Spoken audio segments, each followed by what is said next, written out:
नमस्कार दोस्तों, मेरा नाम है Rocky. Welcome to my new video. आज के इस वीडियो में हमारा क्वेश्चन है कि आप शुद्ध पदार्थों की जांच कैसे करेंगे। मान लो आपके पास कोई पदार्थ है और आपको पता करना है कि ये पदार्थ जो है शुद्ध है या अशुद्ध है, तो आप कैसे करोगे। तो चलिए इसको जान लेते हैं। बहुत छोटा सा है और बहुत ईजी है। किसी पदार्थ की शुद्धता की जांच उसकी गलनांक यानी मेल्टिंग पॉइंट और क्वथनांक यानी बॉइलिंग पॉइंट से की जाती है। उसका जो गलनांक होता है, गलनांक मतलब मेल्टिंग पॉइंट यानी गलनांक क्या होता है, इंग्लिश में मेल्टिंग पॉइंट बोलते हैं गलनांक को। तो गलनांक होता क्या है? गलनांक का मतलब है वह तापमान, किसी ठोस का वह तापमान जिस पर वह गलना शुरू कर देता है यानी लिक्विड बनना शुरू कर देता है, उसको उस पदार्थ का हम गलनांक बोलते हैं यानी मेल्टिंग पॉइंट बोलते हैं। और बॉइलिंग पॉइंट यानी क्वथनांक का मतलब क्या होता है? क्वथनांक हिंदी में है, इंग्लिश में बॉइलिंग पॉइंट।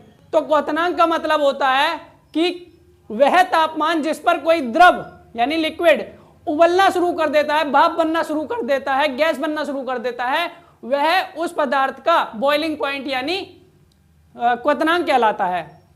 तो अब हमने क्या जाना कि अगर हमें पहचानना है कि कोई शुद्ध अशुद्ध है तो हमें क्या पता होना चाहिए। हम ये देख लेंगे कि जो हमारे पास चीज है उसका जो क्वथनांक है, उसका जो अगर सॉलिड है तो उसका हमारे पास क्या होगा? Melting point. और अगर लिक्विड है तो उसका क्या होगा? Boiling point.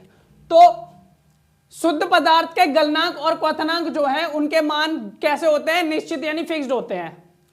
कैसे पहचानेंगे? किसी पदार्थ की शुद्धता की जांच उसके गलनांक और क्वथनांक से की जाती है। शुद्ध पदार्थ के गलनांक और क्वथनांक कैसे होते हैं? फिक्स्ड होते हैं। जैसे कि उदाहरण के तौर पर बताता हूं, जैसे पानी है, वाटर का जो बॉइलिंग पॉइंट होता है वो 100 डिग्री सेल्सियस होता है। तो पानी जो है 100 डिग्री सेल्सियस पे उबलने लग जाता है, तो पानी क्या हो गया? शुद्ध पदार्थ हो गया। ऐसे ही आइस है, आइस मतलब बर्फ का जो मेल्टिंग पॉइंट होता है यानी गलनांक होता है वो 0 डिग्री सेल्सियस होता है। तो बर्फ 0 डिग्री सेल्सियस पे गलना शुरू कर देती है।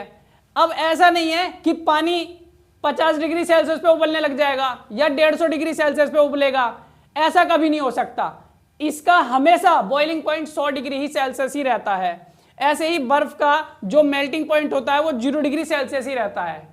तो इस प्रकार हम पता कर सकते हैं कि कोई पदार्थ शुद्ध है या अशुद्ध है। यानी कि अगर हमें उनके बॉइलिंग पॉइंट और मेल्टिंग पॉइंट पता है तो हम कह सकते हैं कि भाई इसका बॉइलिंग पॉइंट यही रहता है और इसका मेल्टिंग पॉइंट यही रहता है, इसलिए यह पदार्थ शुद्ध है।